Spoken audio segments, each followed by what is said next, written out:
कांदाबाद नाही तर तुले मारेल. चला. नमस्कार नमस्कार नमस्कार मंडळी. श्री बिंजरी नगर महाविद्यालय स्वायत्त नागपूर NSS तर्फे आपल्या समोर घेऊन आले पथनाट्य ज्याचे शीर्षक आहे ईद. सुनो सुनो सुनो मेहरबान कदरदान साहिबा सुनो. अरे क्या सुनो क्या देखो हमारा नाटक देखो. अरे काय नीती लावलाय मराठी सुद्धा की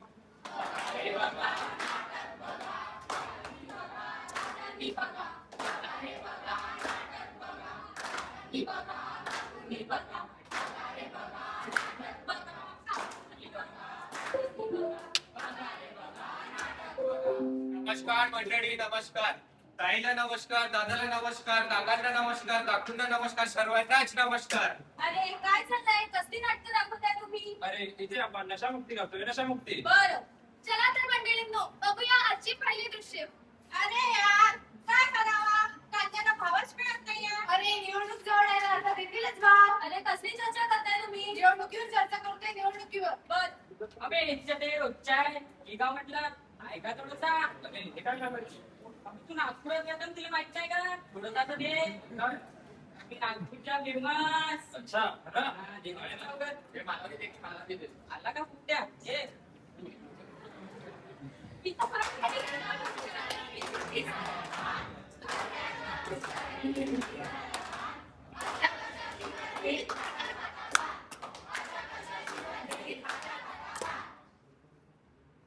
बघितलं मंडळींनो, आजकालची लोक तरुण पिढीचा कसा आदर्श ठेवतात, फॅन्टसीमुळे असे बेसवर करतात. तर हेच आदर्श ठेवणार आहोत का आपण आपल्या पुढल्या पिढीसमोर? मंडळींनो, इतर देशाची श्रीमती म्हणजे पैसा, गाडी, बंगला आणि आपल्या देशाची श्रीमती म्हणजे तरुण. तरुणच असे करेल तर कसं होईल? चला तर मंडळींनो, वळूया आजच्या दुसऱ्या दृश्याकडे. चल दादा, मी तुला राखी बांधते. राखी के बंधन को निभाना भैया मेरे, राखी के बंधन को निभाना. मग आई ते शेजारची जायचं तू माझ्या राखी बांधतात. माझं दादा कुठे आहे? मला पण माझं दादा राखी बांधायची आहे. तुला आठवण की आहे की नाही? रक्षाबंधन आहे. हो बेटा, त्याला आठवण आहे. तो विष्णू शर्मा आहे. तो येईलच इतक्यात. तो वेळेवर पोहोचेल. तू काळजी करू नको. अरे बाप दादा, बस दादा, मी तुला राखी बांधते. राखी बागी नाही.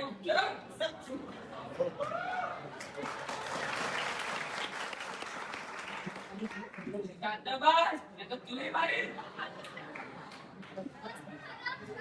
राखी बांधते. चला. कांदाबाद म्हणलं का?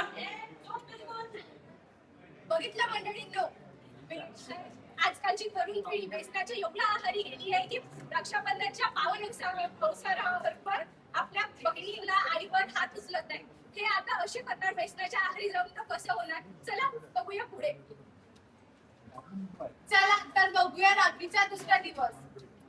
काय रे मित्रा 3 दिवसानंतर अरे हो, खूप दिवसानंतर भेटून राहिलो आपण. दिवसांना भेटायला तिकीट वगैरे काय काय घे ना. अरे का म्हणता मग नंतर अरे हो कसं काय घे ना तू घे. काय रे मित्रा का म्हणते इतका दिवस कुठे होतास? का सांगू ते घरी गेलं तर टेन्शन, बाहेर गेलं तर टेन्शन, सगळ्याकडे टेन्शन. आता मी विचारतं राखी राखी राखी. अरे काय लावलाय राखी राखी? तुम्हाला राखीचा अर्थ नाही कळते का? राखी राखी म्हणजे बहीण भावाचा एक अटूट नाता. इथं बहीण भावाला राखी बांधते आणि भाऊ तिला रक्षा करण्याचं वचन देते. अरे यार काय झालं मित्रा काय झालं? मी का सांगू, काल राखी होती. हो.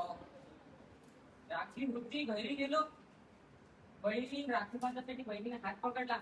तिने बहिणीने शिवाय दिला. बहिणीने माझं नाही नाही पाहू शकतो रे आई. बघितलं मंडळींनो, जेव्हा या तरुणांना लक्षात आलं की आपण व्यसनाच्या आहारी जाऊन किती चुका केल्या, काय केलं आणि कोणासोबत कसं वागलो, आणि त्याच्या एवढं लक्षात आलं की कसं काय वागलो का म्हणून, तर आता बघूया सामोर तो सुधरतो की परत व्यसनाच्या आहारीला.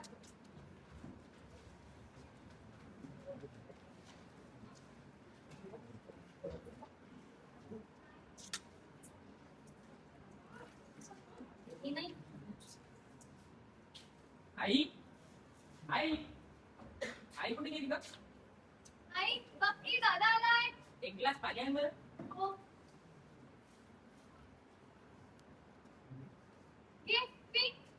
काय झालं? बस इथे. कक्षाला बसली तुझ्याकडे. तर आता तुला खूप राग येतो तर माझं वागते. तुला तर राखी सुद्धा नाही बांधायची होती माझी. अरे सॉरी बाबा, बस तर तू. कालसाठी सॉरी ग. नशीब हालत पूर्ण आपलं भान विसरून गेले.